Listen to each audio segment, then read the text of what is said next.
Okay, ഇന്ന് വന്നിരിക്കുന്നത് കഴിഞ്ഞ ഒരു OETയുടെ ആ ഒരു അപ്ഡേറ്റ്സ് അല്ലെങ്കിൽ യുവേഴ്സ് ഫെയ്ത്ത്ഫുള്ളി അല്ലെങ്കിൽ യുവേഴ്സ് സിൻസിയർലി അതുകൊണ്ട് ബന്ധപ്പെട്ട ഡൗട്ട് നിങ്ങൾക്ക് ക്ലിയർ ആയി കഴിഞ്ഞ വീഡിയോയിൽ. അപ്പോൾ അതിനകത്ത് ആ വീഡിയോ കണ്ടിട്ടുള്ള കുറച്ച് ആൾക്കാർ കുറച്ച് സ്റ്റുഡൻസ് നമുക്കൊരു ഡൗട്ട് വന്നായിരുന്നു. അതായത് ഗ്രൂപ്പ് വന്നാൽ ഇപ്പോൾ പേരറിയാമെങ്കിൽ നമ്മൾ പറഞ്ഞു, പേരറിയില്ലെങ്കിൽ നമ്മൾ പറഞ്ഞു. ബട്ട് ഇവിടെ ഗ്രൂപ്പാണ്, ഡിയർ സ്റ്റുഡൻസ് അല്ലെങ്കിൽ ഡിയർ പേരൻസ് എന്നൊക്കെ വരികയാണെങ്കിൽ നമ്മൾ ചെയ്യേണ്ടത് എന്താണ്? അവിടെ നിങ്ങൾ ഉപയോഗിക്കേണ്ടത് ക്ലിയർ ആയിട്ട് ഞാൻ പറയാം. അതിനെക്കുറിച്ച് ആദ്യം നമ്മൾ സംസാരിക്കും. അതിനുശേഷം നമ്മൾ പോകുന്നത് ഇന്ന് വീഡിയോയിൽ ഷീ കമ്മൻസ്ഡ്. ഈ കമ്മൻസ്ഡിൻ്റെ കാര്യത്തിൽ ഒരു ചെറിയ കൺഫ്യൂഷൻ ഉണ്ട് പലർക്കും. ഒന്ന് ഷീ കമ്മൻസ്ഡ്, അതുപോലെ തന്നെ ഷി വാസ് കമ്മൻസ്ഡ് എവിടെ ഉപയോഗിക്കുന്നത്, ഇത് രണ്ടിലും എന്താ വ്യത്യാസം, അത് എവിടെയൊക്കെയാണ് ഉപയോഗിക്കുന്നതിനെ കുറിച്ചാണ് ഇന്നത്തെ വീഡിയോയിൽ നമ്മൾ ഡിസ്കസ് ചെയ്യാൻ പോകുന്നത്. So let's have A look. അപ്പോൾ ഇന്ന് നമ്മൾ സംസാരിക്കാൻ പോകുന്നത് നമ്മൾ ആദ്യത്തെ ഡൗട്ടാണ് ക്ലിയർ ചെയ്യുന്നത്. ആദ്യത്തെ ഡൗട്ട് ഡിയർ പേരൻസ് അല്ലെങ്കിൽ ഡിയർ സ്റ്റുഡൻസ് വന്നു കഴിഞ്ഞാൽ നമ്മൾ ഒന്നും നോക്കേണ്ട കാര്യമില്ല. വളരെ സിമ്പിളായിട്ട് നിങ്ങൾക്ക് എൻഡ് ചെയ്യാം. യുവേഴ്സ് സിൻസിയർലി അല്ല, നമ്മൾ എന്ത് വേണം ആഡ് ചെയ്യേണ്ടത്?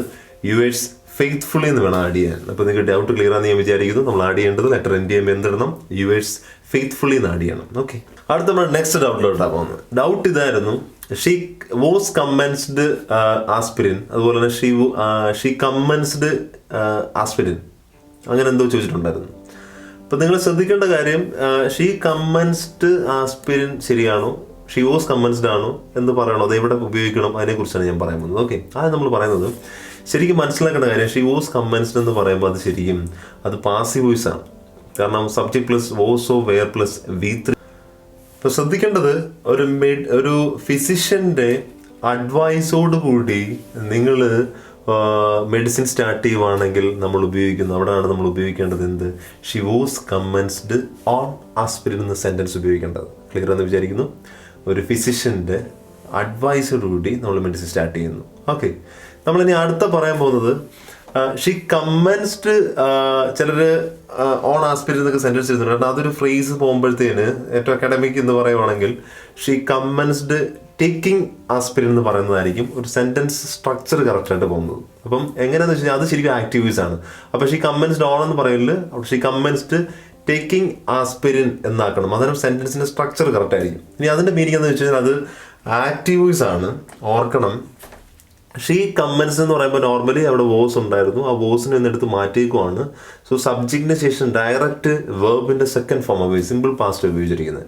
സോ അതെന്ന് പറയുന്നത് ആക്റ്റീവ് വോയിസ് ആണ്. അത് ആക്റ്റീവ് വോയിസിൻ്റെ സ്ട്രക്ചറാണ്. നിങ്ങൾ മനസ്സിലാക്കണം, കുറച്ചുകൂടെ ഗ്രാമർ മനസ്സിലാകുമ്പോൾ ഇതിനെ ക്ലിയർ ആവും. അപ്പോൾ ഷീ കമ്മൻസ് എന്ന് പറയുമ്പോഴത്തേന് ഇനി അതിൻ്റെ മീനിങ് വരുന്നത് ഒരു ഫിസിഷ്യൻ്റെ അഡ്വൈസ് ഇല്ല, അത് മെഡിക്കലി ട്രീറ്റഡ് അല്ല, അല്ലാതെ തന്നെ ആ കുട്ടി ദംസെൽസ് അല്ലെങ്കിൽ ആ കുട്ടി തന്നെ എന്ത് ചെയ്യുവാണ്? മെഡിസിൻ എടുക്കുവാണ്. അങ്ങനെയാണെങ്കിൽ നമ്മളത് ആക്റ്റീവ്സ് ആണ്. കാരണം ഒരു ഫിസിഷ്യൻ്റെ അഡ്വൈസ് അവിടെ ഇല്ല, അല്ലാതെ തന്നെ ആ കുട്ടി തന്നെത്താൻ എന്ത് ചെയ്യാണ്? മെഡിസിൻ എടുക്കുവാണെങ്കിൽ മാത്രമേ നമുക്ക് എന്ത് പറയാൻ പറ്റുള്ളൂ? She commenced taking aspirin. ഇനി ശ്രദ്ധിക്കണം, ഇവിടെ വേറെ ഡൗട്ടുകൾ വരുന്നത്, ഇവിടെ കമ്മൻസിന് ശേഷം ഓൺ വരണമെന്ന് ചോദിക്കുന്നുണ്ട്. അവിടെ ഓണിൻ്റെ ആവശ്യമില്ല.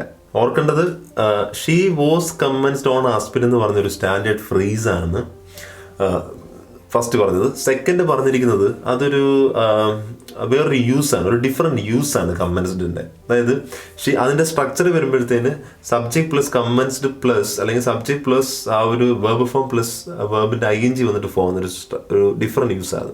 So she commenced taking aspirin എന്ന് പറയും. അതൊരു ഡിഫറെൻറ്റ് യൂസായിട്ട് വരുന്നു. അപ്പം ഒന്ന് ഫ്രേസും ഒന്ന് ഒരു ഡിഫറെൻ്റ് ആയിട്ടുള്ള യൂസുമാണ്. അല്ലെങ്കിൽ അതിൻ്റെ കൂടെ തന്നെ നമുക്ക് ഇതൊരു ആഡ് ചെയ്യാം. ഒന്ന് പാസീവ് വോയിസ് ആണ്, ഒന്ന് ആക്റ്റീവാണ്. കാരണം മറ്റൊരാളാൽ എടുക്കപ്പെടുവാണ്. അതായത് ഒരു ഡോക്ടറാൽ അല്ലെങ്കിൽ ഫിസിഷ്യനാൽ ആണെങ്കിൽ എടുക്കപ്പെടുവാണെങ്കിൽ, അത് മെഡിക്കലി ട്രീറ്റഡ് ആണെങ്കിൽ ഷീ വാസ് കമ്മൻസ് തന്നെ നിങ്ങൾ ലെറ്ററിൽ ഉപയോഗിക്കണം.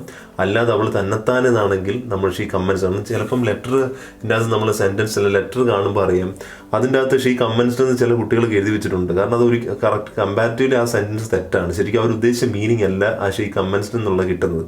ഇപ്പോൾ ഡോക്ടർ പ്രിസ്ക്രൈബ് ചെയ്താണ് മെഡിസിൻ എടുക്കുന്നതെങ്കിൽ എങ്ങനെയാണ് ലെറ്ററിൽ ഉപയോഗിക്കേണ്ടതെങ്കിൽ ആ ഒരു ഐഡിയ ആണ് നിങ്ങൾക്ക് ലെറ്ററിൽ മെൻഷൻ ചെയ്യേണ്ടത്. നിങ്ങൾ ഉപയോഗിക്കേണ്ടതും ഷീ വാസ് കമ്മൻസ്ഡ് എന്ന് വേണം നിങ്ങൾ ലെറ്ററിൽ ഉപയോഗിക്കാം. ഷീ കമ്മൻസ്ഡ് നിങ്ങൾ എഴുതരുത്. അഥവാ നിങ്ങൾക്ക് അവർ തന്നെത്താനെ എന്ന മീനിങ് വരുവാണെങ്കിൽ ഷീ കമ്മൻസ്ഡ് ടേക്കിംഗ് ആസ്പിരിൻ എന്ന് പറഞ്ഞിട്ട് അല്ലെങ്കിൽ ടേക്കിംഗ് ഏതാണോ ആ ഒരു മെഡിക്കേഷൻ, ഏതാണോ മെഡിസിൻ, അത് എഴുതി നമുക്ക് സെൻറ്റൻസ് മേക്ക് ചെയ്യാം. അപ്പോൾ നിങ്ങൾക്ക് ക്ലിയർ ആയെന്നാണ് വിചാരിക്കുന്നത്. അപ്പോൾ ഓർത്തോണം, ഒന്നൊരു സ്റ്റാൻഡേർഡ് ഫ്രേസാണ്, അടുത്തത് ഒരു ഡിഫറെൻറ്റ് യൂസാണ്. കാരണം ഇത് ചോദിച്ച് ഒരുപാട് കുട്ടികൾ ഡൗട്ട് ചോദിച്ചിട്ടുണ്ടായിരുന്നു. അപ്പോൾ ഇതേപോലെ ഡൗട്ടുകൾ നിങ്ങൾ ചോദിക്കുക. നിങ്ങൾക്ക് ഡൗട്ടുകൾ ക്ലിയർ ആയി OETയുടെ എല്ലാ ഗ്രാമാറ്റിക്കലായിട്ടുള്ള എല്ലാ ഡൗട്ടുകളും അത് നോക്കുന്നതാണ്. അതിപ്പോൾ അതിനെക്കുറിച്ച് കൂടുതലായിട്ടുള്ള വീഡിയോസ് നിങ്ങൾക്ക് ഇനി വരുന്നതാണ്. അപ്പോൾ നിങ്ങൾ ചാനൽ സബ്സ്ക്രൈബ് ചെയ്യുക. Okay, thank you.